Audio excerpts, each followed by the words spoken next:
Hi, gang. This is Heather Biederman with the Liberty Librarian. Welcome back. Oh, it's a beautiful summer day, Thursday. Again, you're here with me, and we are going to have a little bit of fun today. I have had so many weird thoughts about the world. I was just having a conversation with friends the other day, and we were talking about 2020. Like, what is this all about? Like, all of the craziness, like, who would have expected, like, last Christmas time, that we would be in a pandemic, that we would have riots over race, we would have murder bees or whatever, murder hornets, and even like some things that people have been talking about lately, like aliens have been discovered. Well, it's old videos of aliens have been released by the Pentagon, of all places. So, what's next? What could even be next? Who could even imagine what this world would like toss our way? It's just been unreal, right? And it made me think about how the world is kind of like a dystopian sci-fi novel lately. And I have been, I go down rabbit holes, right? And one of the things I was looking at this week was about science stuff. And, like there's a lot of things always being discovered in the world. And we are guilty of the tunnel vision right now. Like you look through and you go, oh, okay, I only see COVID-19. I only see a little bit of, George Floyd riots, but everything outside my view is blocked. And we're all guilty of that. I feel like we've lost jobs, we've lost a normal way of life, and of course, the news media just gives you what you are really super hyper focused on. And it's not always a good thing, because there are a lot of amazing things going on in the world outside of our little view. And I think about how it affects us as humans, about that we are so, like when you hear something like a compliment, it takes a lot of compliments for it to really sink in. Whereas you can hear one bad thing and you just remember the bad thing. You only remember all the horrible that came with it. And again, in your mind, you play the bad. So I've been trying to change the way my brain works. And I've been looking at science and trying to go, how can I science my way out of this 2020 depression that I'm in and a lot of you are in? And I've been trying some stuff. It's easy to go, okay, what are the basic things? The basic things is making sure you have food and a roof over your head. That's basic. Can you do that first? That's the thing you should focus on first then. But what about the food that you eat? Maybe it should be healthier food. I'm not the greatest at it. I mean, like everyone I know has been drinking lots of beer and wine and trying to just like self-medicate their way through it. And I've gained weight during this, I don't super focus on it, but I like being healthy. I can feel the difference. Like if I'm trying to walk upstairs and like my knees hurt, like, yeah, that's extra weight. I've had a lot of people are going through that too. So I've tried making more healthier meals throughout the week. I do stuff on and off with a little bit of intermittent fasting. I don't know if any of you do that. There's one from, like, it's almost getting to be about 8 years ago, from England. It was a 5-2 diet, where you do 2 days a week where you have lower calories. Like when they first began, it was like 500 calories. And then later they said 800 is okay. I mean, what works for you? And I do a little bit of that throughout the year. And I think it helps me kind of reset my body. Weirdly, like I'm doing it right now. Most of the days this past couple months, I would be just drinking a beer right now, and I'm drinking like a green tea. It's not like, Like my normal setting is like eat as much as I want and drink beer when I feel like it. But, you know, uh, not letting yourself just totally go down that spiral may help. I mean, not everybody has a problem with it. Like for me, I just eat junk and I will just keep going. But and I'm especially excited now because restaurants have started to open in Minnesota, and I feel like I want to run out and just go to every single place and eat everything that I've been missing. And I'm gonna a little bit, but I'm trying to find this balance because I already feel like I'm off the deep end on like that not healthy choices spiral. So this week I've been trying to do a little bit more exercise every day. I'm going to try to elevate a little bit because, I've been so sore since I started again. And you want it to be that balance of not unbearable soreness and, a little bit of healing in between days and get enough sleep. The enough sleep has been a hard part. And I'll get to that in a minute. But the exercise. So what I've read is that there was a really cool study. Michael Mosley, who also was part of discovering, well, although he didn't discover the 5-2 diet, the intermittent fasting that I've been trying, talked about the most effective exercises for the least amount of effort. You always have to put in some effort, but one of the diminishing returns things that I think is most interesting is that you can exercise, like a little bit every day.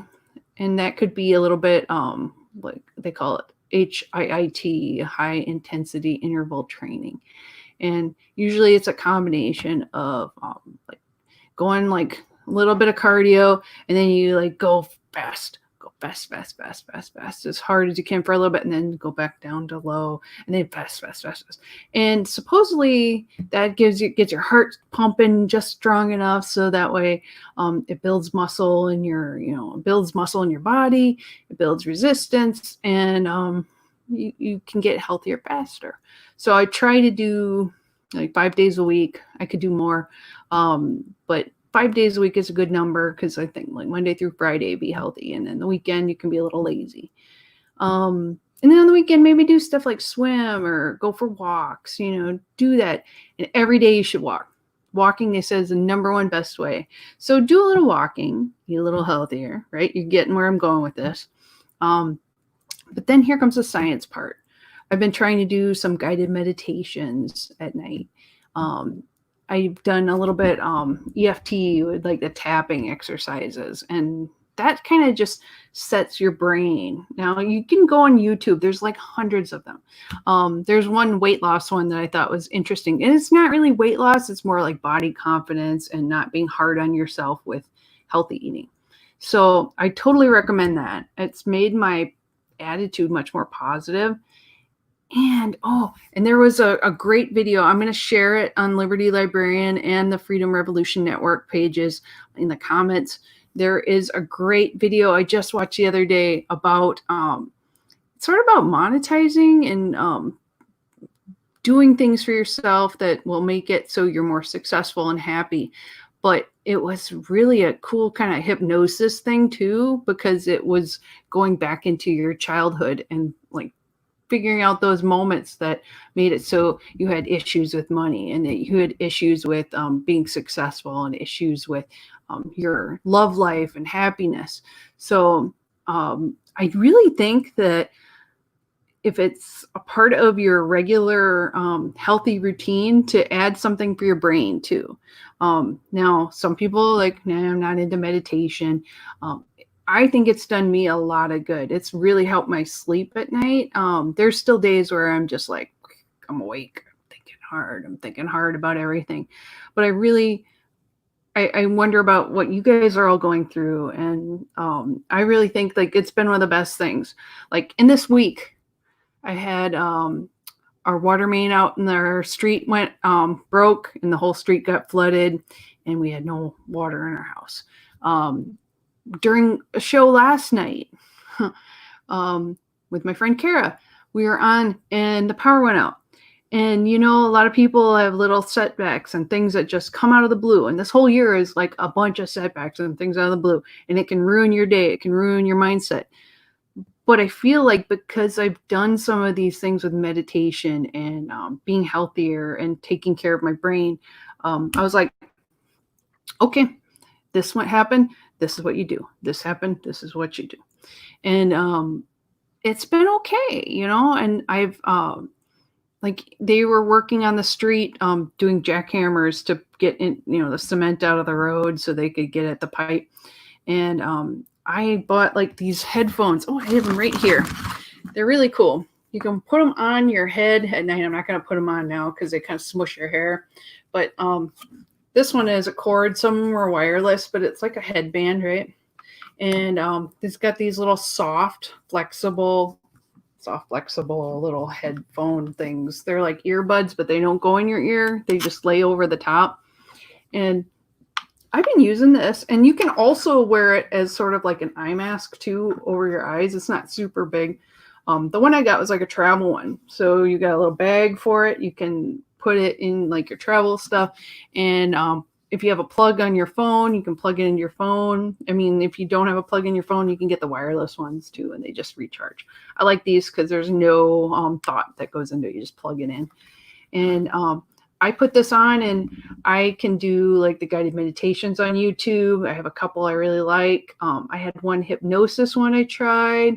That one was like a 30-minute one, and I like that one a lot. Although lately, like if I do it, I pretty much fall asleep in 5 minutes when I put it on. So not doing it quite as much as I had, but I do think there's something to it. And when they're doing the jackhammer stuff, I put this on and I found a white noise video on YouTube, and that's like whoosh, and I just like went to sleep in about 60 seconds. It just like zonk. So I totally recommend this. It's a good way of getting sleep if you're having trouble. There are sleep hypnosis videos that I've heard people have had a lot of luck with. I put one of the 8-hour ones in just to see, they say it's like hypnosis, subliminal, but the guy's talking the whole time, and like, I don't know what it was. It just bugged me a little bit because I could keep hearing him every so often. Whereas the 30-minute one, I just zonked out. So I don't know why one person's voice would put me to sleep and the others would keep me awake. So you'd have to experiment with it. But I really think there's something to it. I think that you find what works for you, and it could be a lot of benefit to it. And I want to share that with you guys because a lot of people go, I can't wear headphones in bed. I can't do earbuds because they hurt my ears. That's why I don't do it. And I do think that these it's like a headband, and they have different sizes. This one is kind of enormous, and I have like a big head with a lot of hair, and it's a little floppy on me, but you can wash these too. I mean, you take out the earbud parts and they move around. You can customize it to your size. There's little ones, so if you have a smaller head than me, they have like kid size ones, and those are really neat. I actually think they're cute. So I totally think that if you're looking for some, like, you're really like, I'm really unhappy, I can't sleep, it's out there. The YouTube videos are really good. They're handy. And the EFT is a little different than that. The emotional, God, what is that? I gotta look that up again. EFT, what does that stand for? EFT. Escape from Tarkov. It is known as tapping, but emotional freedom techniques. Okay, good. Sometimes my memory is not the best, but I do like it because it kind of walks you through, like, you're thinking about, they say it's tied into acupressure and stuff. And I've talked about it a little bit before, but it's mostly, for me, I like the repetition of it, and the repetition makes it so you go, okay, this is an important thing I'm thinking about, not to be mean to myself, and helps you kind of work through the emotion behind things that are causing you problems. And that's why I think it's really good for like stress and anxiety and not being able to sleep.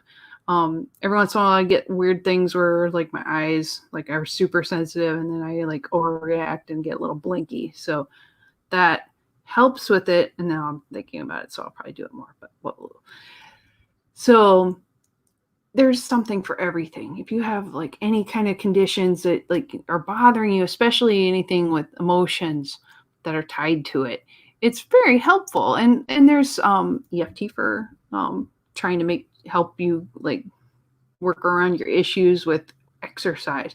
A lot of people like, I can't make myself do it. And it kind of helps you think about your body and your mind and how it's interconnected. So that's my weird science thing for that. And there's a lot of stuff in the news too, because like before we were talking about aliens, right? Like I was thinking about how it wasn't that long ago, they had Area 51 had the people that were going to rush the gates and try to go in and see where the alien bodies were stored. And really not much came from it. Only like 75 people ended up showing up and doing anything, but it was a good party from what I saw. And it made me think about there are other discoveries that are happening all the time that we don't really hear about. And so I saw in the news the other day, they've been talking about neutrinos. Now, in my teaser for the show, I talked about how there's parallel universe. So a lot of the tabloids are saying there's a scientific discovery that proves there's an alternate universe where time flows backwards and everything's bonkers, bizarre. I mean, like, they have not proven that, but they really, like, I don't know how they made the jump to it, but I think it's pretty neat to think that some of the sci-fi in this universe that have been written about and like everything that any possibility could happen, there's always a way that things could work out that way. But time flowing backwards isn't really what I got from their discovery. So neutrinos, for those of you who don't know, is a subatomic particle that is very similar to an electron, right? Electrons like with the atoms and stuff, but has no electrical charge. And it's very, very small mass. You think about atoms are super tiny particles. Well, this is even smaller. And they say that the mass of the neutrinos might even be 0. So neutrinos are one of the most abundant particles in the universe. They're out there everywhere, but they're weirdo particles. They have very little interaction with matter. They kind of call them like a ghost particle, a ghost subatomic particle. So it's even smaller than a particle. It's really hard to detect. And they're very, very difficult to detect. However, they have detected them. They know they exist. They call them ghost particles. So what was going on in the news with this was that they had in the Antarctic, they had special equipment called Anita, which is like a person I know. And it's launched in a balloon, and they're doing tests to find out about neutrinos, right? And in their tests, they kind of wish that, I really do wish I could tell you that it proved that time runs backwards in this other universe. But what it did find was that in this remote station in Antarctica, have you seen the thing? I mean, that was when I first saw it. It's like, oh, this is bad news. There's aliens, and they're going to be like the thing, and they're going to like transform themselves into different creatures, and Kurt Russell's going to have to save us all. But probably not. So scientists picked up 2 anomalies in their experiment. And this I found on an article from a website called newatlas.com. And this was June 11th. So today it was published. So they were looking for cosmic rays in their experiment, right? So they focused on the skies above. They were using balloons and stuff, and they were looking at out to the stars, out in the atmosphere in the universe, where could there be like weird stuff? So they're looking around doing their tests, and they were like, hey, the signals that we're finding, the weird signals, are actually out of the ground, shooting upwards from into the sky. So they're like, what is this? They were perplexed. They had no less than 40 papers were published outlining possible explanations. So this is where some of the weirdo theories about it came from. So they think that these are long sought dark matter.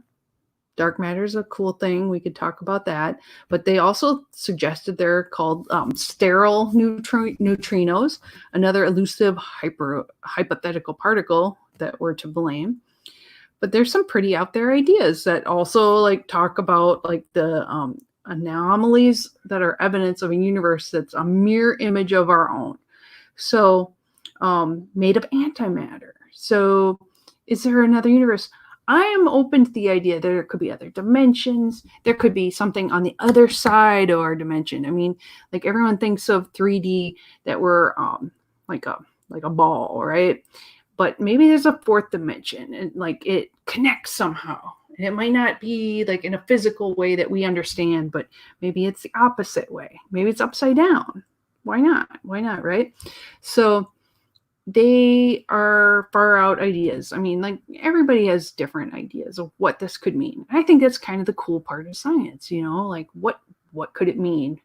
And that's the creative side of it. I love that. So they thought maybe it meant if it's a backwards universe, time runs backwards. I'm not sure how that would work, but it does seem like it's not out of the blue. It's a concept of an anti-universe. It's an implication of a well-studied theorem that is known as charge, parity, and time reversal, CPT symmetry. So like our universe is a forward one using matter and going forward. The anti-universe would be antimatter, backwards time, like darkness instead of light, like everything, maybe it feeds into itself like a twist, I mean, I'm not saying that it's not right and wrong, but maybe there's something tied to the Big Bang that goes with the anti-universe and the universe, and then maybe they switch places. Maybe our universe becomes the anti-universe and the other one does a bang. I mean, there's so many ways it could go, right? How cool. This like makes my sci-fi writer mind go like wild with ideas.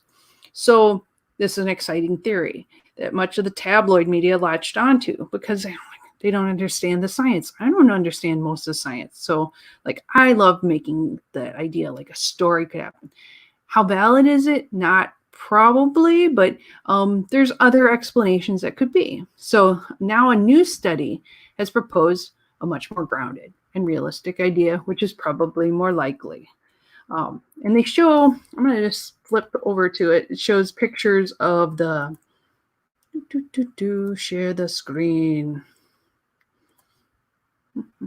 So this is where they had said that the two events, the red dots, took place on Antarctica. So not too far, but they're not right next to each other either. So I thought that was kind of interesting. So let me go back. Okay. So lose my spot. Here we go. So they talk about this ANITA experiment, Antarctic Impulsive Transient Antenna experiment, that since the radio antennas attack, they're on high altitude balloons, so up above, and it floats about 23 miles or 37 kilometers above Antarctica. At that isolated altitude, the project is looking for high energy cosmic rays and neutrinos as they stream from deep space. So they've been doing that since 2006. And in 2016 and again 2018, it picked up 2 unexpected signals. And these had the hallmarks of the high energy neutrinos we talked about, except they weren't coming from space. So yeah, down below. And neutrinos would have no problem with this. They don't interact with normal matter. They kind of fly through stuff. They can like fly and keep going. You probably have some neutrinos going through right now, and you will never feel them and not know. But high energy neutrinos, they interact with matter much more often. So they can go through a planet, touching anything, only bump into something on the other side. But they say that sometimes they can stop, and they may start up as high energy cosmic rays coming from the sky, and they reflect off the snow and bounce signals back. So they think where these particles got stuck and where they sit is because the ice kind of like mirrors it and sends it up. They think maybe that's why. So, I mean, there's so much that I don't understand about it, but it's very interesting, right? It may not be a Nobel Prize winning particle physics discovery, but there's something about the glaciers, and instead of the particle physics, it could be in ANITA.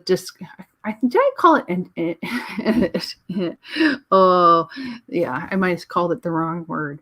Antifa? No, that's not it. It's Anita discovered some more unusual small glacial lakes. So it's extraordinary evidence, and it comes for extraordinary claim of a parallel universe, and it's more likely that it's due to the reflected high energy particles. So don't get too excited. We're probably not going to have like God, wouldn't it be cool? I'm just thinking of like the possibilities, like a spaceship that goes into a different universe, and instead of it's like backwards Twilight Zone kind of stuff. I mean, like, what a cool idea!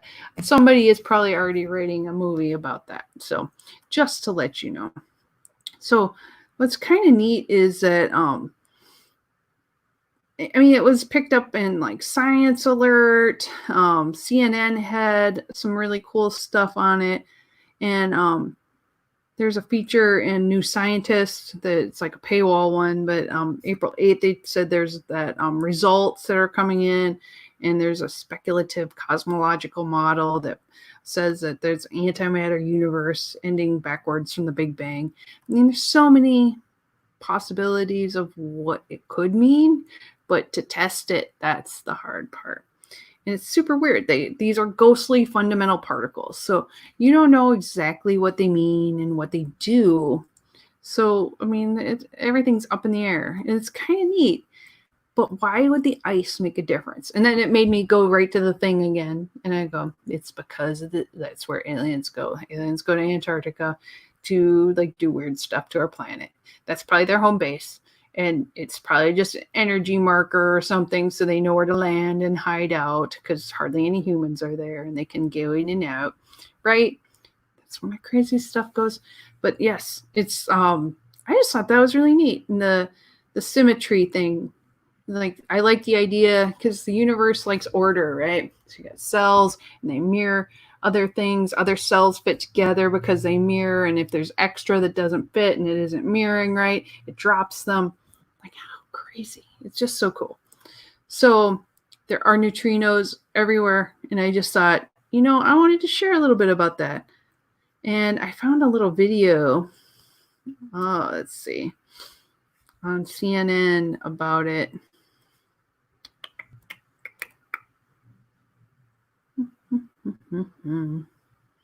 Here, I'm going to show you. I'll share that. I'll do just a little clip. Oop. If I'm doing the right one, that would be awesome. Okay. Let's try again. I'm going to stop that. Do a new one because I want the audio this time. That will be better. Here we go. There we go. Sometimes that's the way it goes.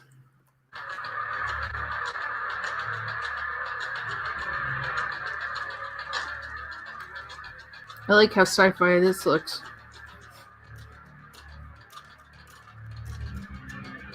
They can pass through solid objects. No mass.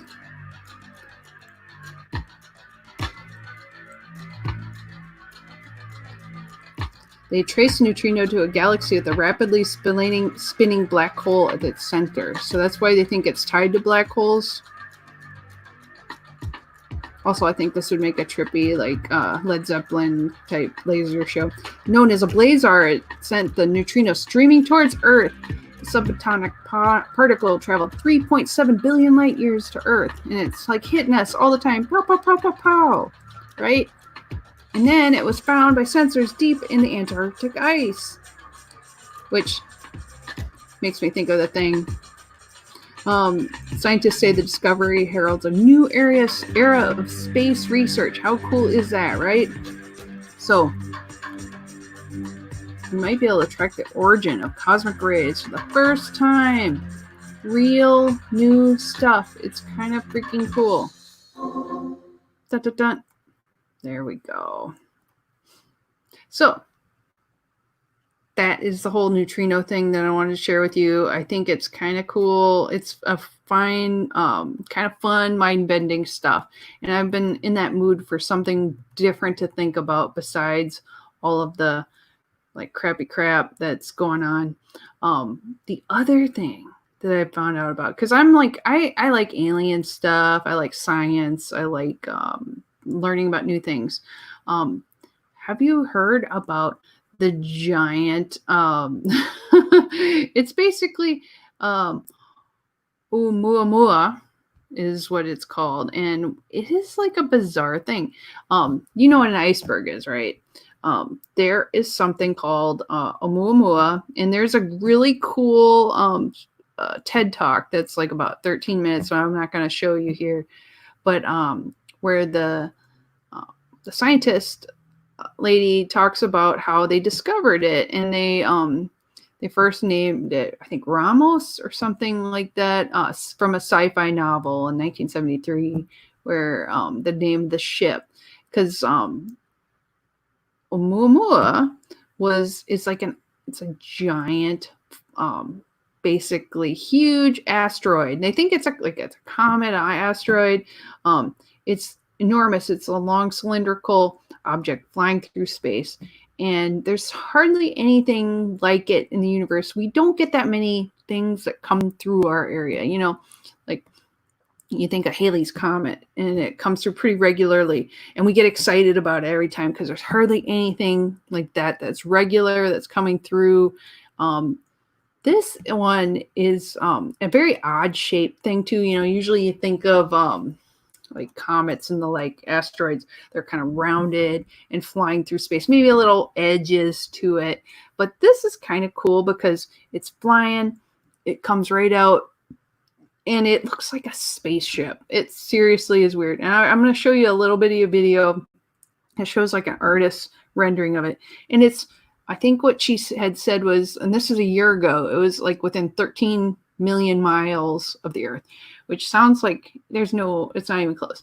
But for our perspective, it's actually pretty close because they can detect it. They can like track where it is and what it's made of. And they think it's like frozen hydrogen that's floating through the universe. Some of the tabloids are talking like maybe it's an alien spaceship that looks like ice crystals flying at us and it's coming our way. Woo. It's probably not. Would it hurt us if it hit us? Probably. It looks huge. I'm going to play that little video though, just to show you kind of what it looks like, because it's crazy. And I want to know like what any of you think about it too, because it's really neat. And I was geeking out when I saw all about it. This is from CNN.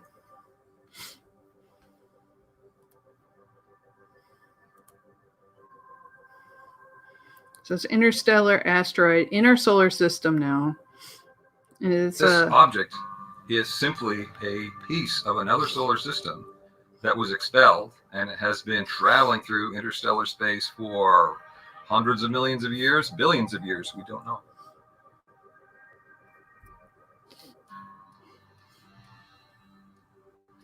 It's coming right at us. It's coming right to us. Oh no. Look at that thing. 10 times as long as it's wide. It's like a great big... We don't see that in our solar system. None of the asteroids in our solar system look like that. So it's very puzzling how it could have obtained this shape. It was first discovered by a telescope in Hawaii, and they had named it Oumuamua, which means in Hawaiian, which I think is cool, a messenger that reaches out from the distant past. So it's come such a long way. It could carry secrets to how other solar systems have been formed. It's like a gift of science coming our way. And I don't know what they're going to do with it, right? I mean, who knows? It could be amazing things. It could be nothing. It's a giant chunk of ice.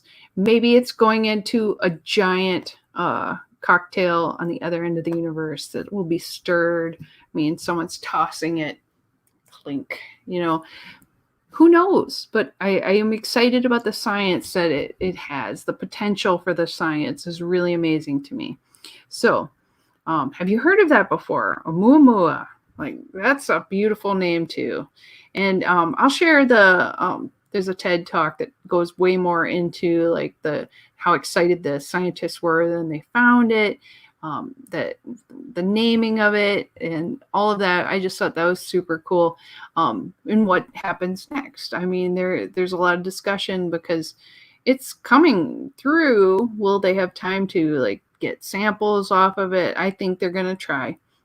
And what can they learn from it? I mean, there's nothing like it that we've ever seen, and had the potential to get out there and take a look at it. So I think it's very exciting. Hopefully, it's not a spaceship. Seriously, like maybe it's a cool thing that it'd be a spaceship. I don't know.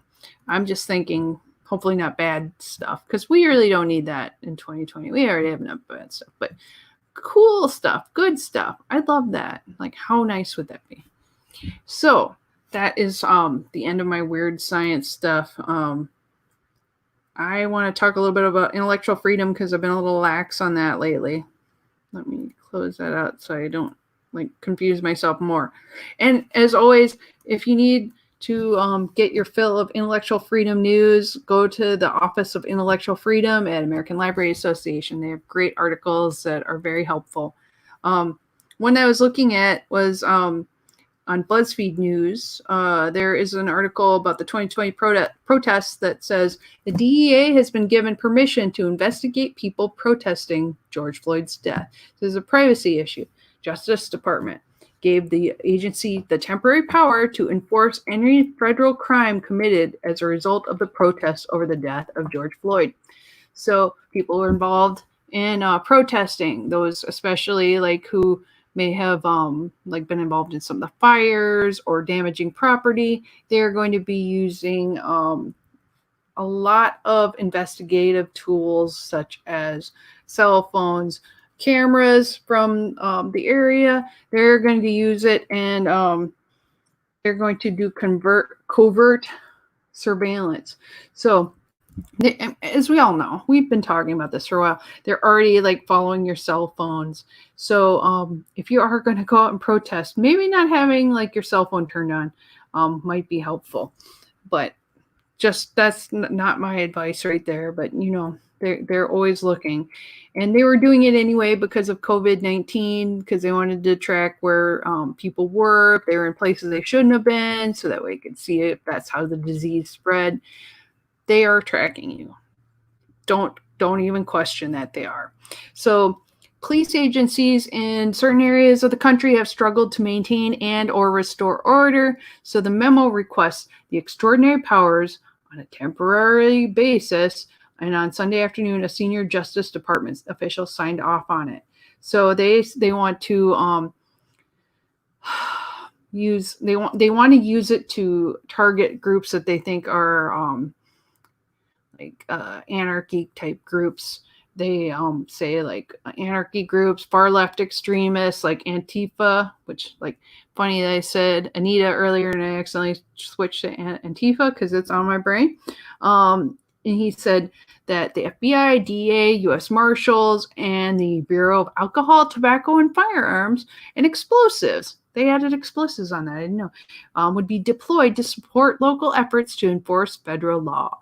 So it's sounding a lot like we're going into something like, I mean, we are martial law, because they've sent like basic federal groups to help enforce at like any of the protest points. This is a problem. They do not say what those agencies do. They do not outline how far they go, what jurisdiction they have. I feel like they're saying they have some unlimited power in this. And if you are arrested by federal officers, they're, you know what they do to terrorists, right? They don't have to give you the same legal protections that they do in a normal, like if the police arrested you, you would have a right to a lawyer. When you're arrested in a federal detention system, they can do what they want with you first. And you should be entitled to it, and eventually you will be. But it's very suspicious to me. So the DA, however, is limited by statute to enforcing drug-related federal crimes. So that is why they haven't been able to do it.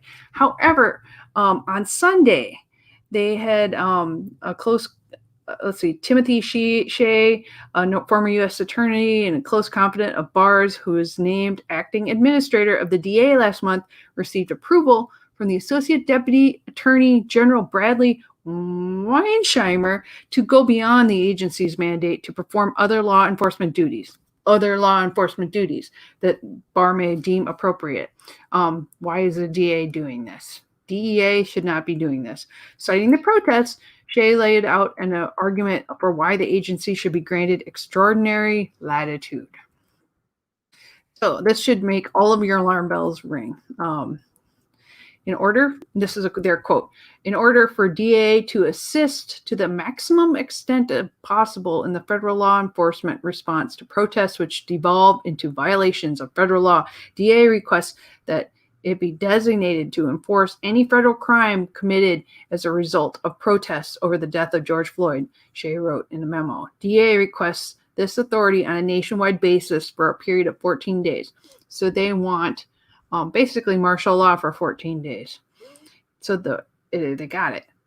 The metadata on the memo says it was prepared by Robert Gleason, Deputy Chief Counsel of the DEA. A spokesperson for the DEA declined to comment. So they have been given far-reaching powers for 2 weeks, and no one's talking about it. So on Tuesday afternoon of last week, what day was this again? I gotta double check. 2 weeks ago, last Tuesday. I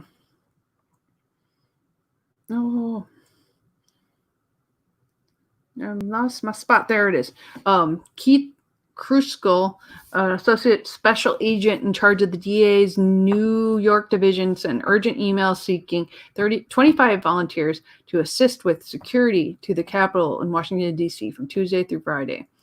So they had the deployment, said 15 people from the DEA's elite special responses team, which among other activities includes surveillance, and 10 special agents were chosen. So they are surveillancing people, they are gathering info, and they are probably going to use this to hunt people down. Now, hunting people down can mean multiple things. It can mean that they are going to ask some questions about incidents and maybe nothing comes from it.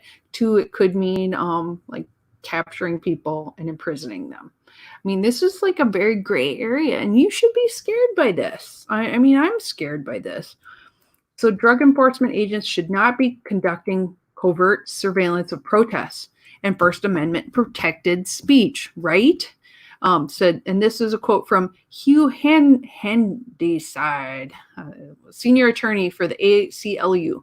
That kind of monitoring and information sharing may well constitute unwarranted investigation of people exercising their constitutional rights to seek justice. The executive branch continues to run headlong in the wrong direction. There you go. So the sources requested anonymity on the DA stuff because they are not authorized to speak with the media. However, they are troubled by the memo and see it as an example of the Justice Department potentially abusing its power in an attempt to smear the protests and crack down on protected First Amendment activity. We should protect the First Amendment. We should protect our right to free speech. That's all I feel like I see this, and they're mobilizing their federal resources, civilian and military. And there's a memo from President Trump that says to do anything to stop rioting and looting and end the destruction and arson, and to protect the rights of law-abiding Americans. So his kind of like, if you read between the words, is like those people that are protesting are not law-abiding Americans, even though most of them are peacefully protesting, and they did not do any of the violence. But it's still your right to protest, and that they are targeting people, both the peaceful and those that may have been a little more extreme, all the way up to those who are looting and that kind of thing. There's a huge range of activities that happen in this, and you can't lump everyone together in this, especially. But not only that is the way they're approaching it is it's sort of like they're approaching terrorism. That is the problem. That is the way that they're approaching it, and we need to be very cautious about it. So there's a long history of federal agencies infiltrating and surveilling protest groups. During the protest of Baltimore in 2015 over the death of Freddie Gray, who died in police custody, the Department of Homeland Security monitored Twitter and other social media platforms for intelligence on the protesters. In Ferguson, Missouri, during the 2014 protest over Michael Brown's killing by a white police officer, DHS planned to plug federal officers into protests, like plainclothes people to be sneaking in there to conduct surveillance and collect intelligence. And the FBI conducted extensive monitoring and surveillance of the Occupy Wall Street protest movement that began in 2011. So it's not like it hasn't been done before, right, gang? So it's unknown if the ATF, FBI, or other federal law enforcement agencies have been granted the same authority as the DAA. But if they have, then we should all be very afraid. And they show in this article, there's a picture of the memo from the Deputy Attorney General that talks about these rights. So if you're curious, it is, the subject is Drug Enforcement Administration, DEA request for temporary designation of non-Title 21 authority pursuant to 21 USC at 878A5, it looks like. It's a little blurry. So if you want to look that up, it's there. It's out on the internet. And we should be worried. We should be worried. Even talking about it, you feel like we're getting to be this military state that if you do anything to protest the system and you disagree with it, you become a target. And that's what we need to avoid. We're America. That's not what we do, right? We need to keep an eye on that. So that ties into another thing I was looking at about, this one was inspired by Wired Magazine's article called How to Protest Safely in the Age of Surveillance. Because I know a lot of my friends are out protesting this, and with George Floyd's death, it's on the front of our minds. And what I'd like you to be able to do is go out there and not end up in some sort of weird Gestapo prison because the thought police decide to round us all up. So here's what you can do to protect yourself. There are militarized police all across the country, and it is definitely calmed down, but it doesn't mean it's going to go away, and it doesn't mean next week something isn't going to happen and it's going to rise back up.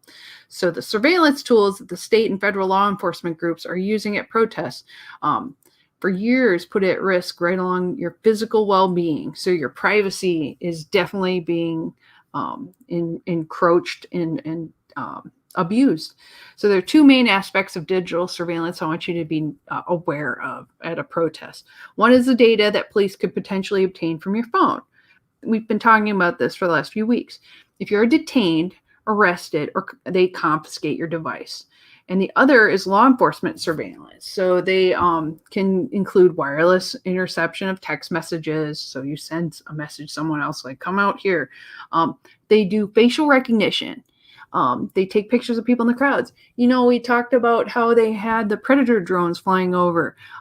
They also have smaller little, like stuff flying over your head, taking pictures of crowds. It's to figure out who's in the crowd. They also use buildings in the area and their own security. So they're tapping into that. And they also are scanning license plates to figure out who's in the area.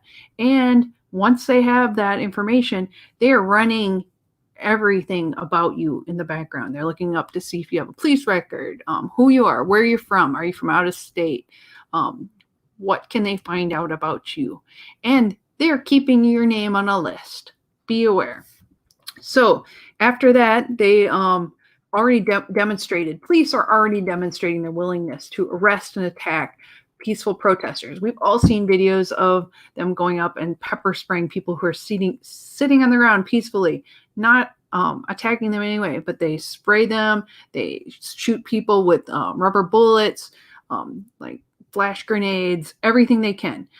They would probably use more. And I'm just saying, I was on last night, we had on Sweet Subversives, we talked about police reform, and I really think if you're interested in that, go and listen. We had really great guests on talking about other options and ways that the police could look at communities and work with communities instead of against them. So that is one of the things I think could lead to some more empathy from the side of the police. And if we have empathy coming from the police, maybe we'll have empathy going back to them. So that is one of my hopes. I'm kind of a positive, hopeful person, but it's been pretty dark. We need to work on our own privacy, though. So knowing that they will take it away from you, you need to protect it. So here's what you can do, right? At the very least, if you're going to be out protesting, or you're worried that they are tracking you, or like you're worried about the government looking at your texts, about your pictures, all of that, you will need to protect your smartphone first of all. So before you leave home for a protest, decide, first, should I bring the phone? If you are, what phone do you bring? Smartphone broadcasts all sorts of identifying information. It's GPS. It has like basically little identifiers that kind of let them know who you are. So U.S. police have also been documented using so-called stingray devices, or IMSI catchers. They impersonate cell towers. So your phone thinks it's like a cell tower, tries to link into it. So it tricks the phone into connecting to them. So once it connects, then they can figure out who you are, and it gives you gives the police your individual mobile subscriber identifier number, and everyone at a protest at a given time, undermining the anonymity of the entire crowd, because then they can know everyone who's there all at once. Because if you all have a smartphone and you're there with it, they're going to do that. So the device in your pocket is definitely going to give off information that could be used to identify you. So if you think that you're wearing a mask is going to make it so they can't figure you out, did you have your phone with you? Did you have it on? That is the problem. They already know who you are. They suggest, and this is from Wired magazine, that Holmes, where is that from? Harlow Holmes, director of newsroom security at the Freedom of Press Foundation, very good, suggests that protesters who want anonymity leave their primary phone at home altogether. So if you have, you could bring a burner phone so you could call. If you need a phone for coordination or friends or a lawyer in case of emergency, keep it off.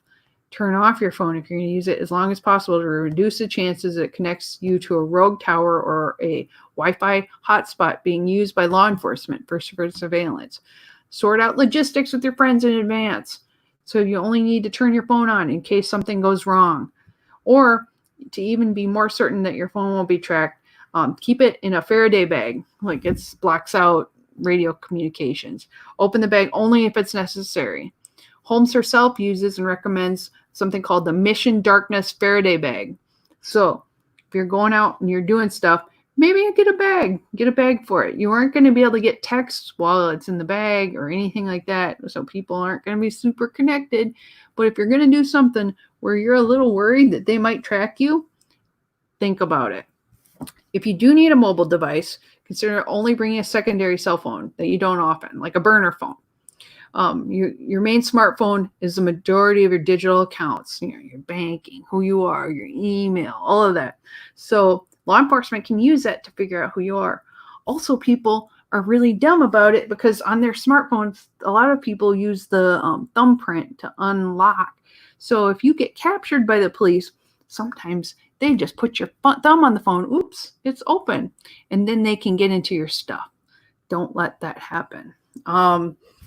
So another thing you'll think about is don't assume that any backup phone you buy will grant you anonymity. Sometimes if you call someone using it, even the prepaid phones require less identifying information than others.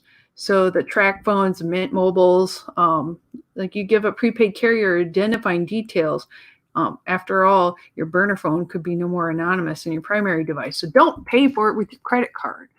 Like, don't expect because you got it from like a grocery store that you're automatically a character from The Wire. Like they can trace you in a lot of different ways that you would not expect. So think about that. And then consider that traditional calls and text messages are vulnerable to surveillance no matter what. So even if you have a phone that is really clean, if it gets picked up still by law enforcement and you call someone, the person that you called is still going to be tracked. So they may go to that person and go, we have evidence that someone who is in an area where there's damage called you. Who called you? And if they don't rat you out, they may go into jail because they'll assume that they had something to do with it. So really think about maybe don't call anybody when you're at a protest, really, because, they may use it to get at you, get at your friends, get at your family. So it's a very odd situation. And it makes you really paranoid, as you should be. So another thing you can do if you're not willing to go real, like change your phones or whatever, is to make sure your smartphone's contents are encrypted anyway. So iOS devices have full disk encryption and are on by default if you enable an access lock. So do that. If you have an Android phone at the protest, go to settings and security and make sure the encrypt disk option is turned on. So it gives you a little bit more of a layer if you're not willing to use any of these other systems. Always protect your devices with a strong passcode rather than a fingerprint. Don't use a fingerprint or don't use your face lock, because if the cops catch you, they will use it to get in your phone and find out if there's more information, like if you've been texting people about it.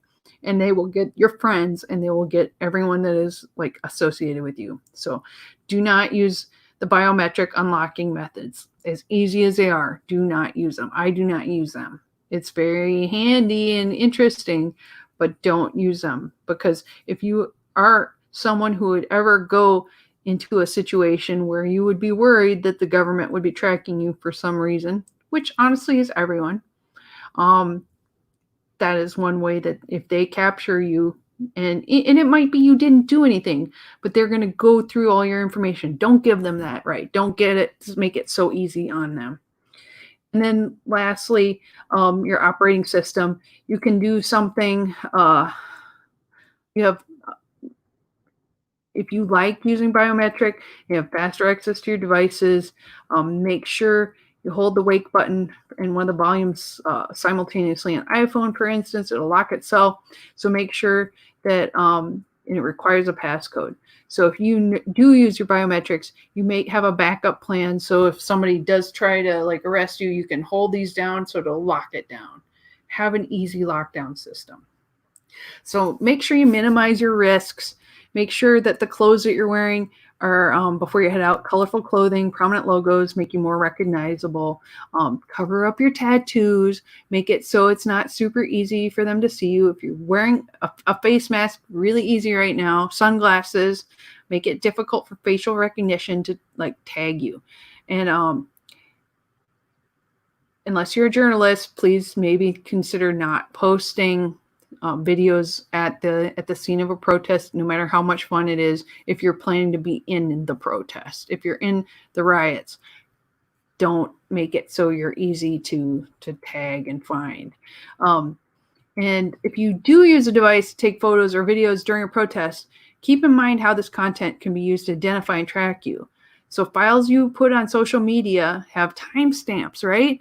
And location information that can help law enforcement track crowds and movement. Make sure you have permission to photograph or videotape any fellow protesters that could potentially be identifiable in your content. And think carefully before live streaming.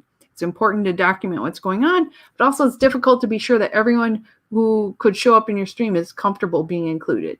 So think about that. Like if you were going into a crowd just taking pictures of people, would you feel right about that? I mean, some people don't like it. They want to have privacy. Think about that too. But as a journalist, I know there's a There's a balance between that, and you have to be very careful. So you should be concerned about the use of social media surveillance to track down protesters. You should worry that they can track you. And this isn't just during a protest. You could be out minding your own business, buying groceries, and we all saw the picture the other day of the lady who got hit. I think she got shot right in the face with a rubber bullet while she was just shopping for groceries and like minding her own business, and she was bleeding. And you think, like, you could just be in the wrong place at the right time and bad things can come down on you. So, okay. So, like, be thoughtful, be careful. If you're out and about, they'll find you and they're looking still for people. I've seen so many articles come up where they've had people who are involved in the fires and looting, and they got their pictures super clear because there's cameras everywhere. You walk down the street, pay attention to how many surveillance cameras are everywhere. And if you are going to be out doing stuff, think for a moment, like, could they figure out who I am by looking at my picture? And honestly, like, are there people who don't like you enough that if they posted your picture on the internet, they could figure out who you are too? So I'm going to end on that. I just want you all to be safe, and I want you to know that there are shenanigans going on behind the scenes in the government. And I tried to start off with the science part because that's a lot more fun and upbeat than this. But I do think that we need to be very careful. And if you're out and about, and I know there's going to be more protests, there will always be more. I love you guys. I want you to be safe. So please, if you have things that you're thinking about, or you're like cool science stuff you want to share with me, or ideas on ways that people can protect themselves from surveillance during all of this COVID-19 and the protests and whatever's next, send it to me and I will be happy to share with all of you guys, my friends. So I hope you have a great week. I know I'm just a couple minutes over. Have a wonderful week, and I will see you soon. Take care. Bye.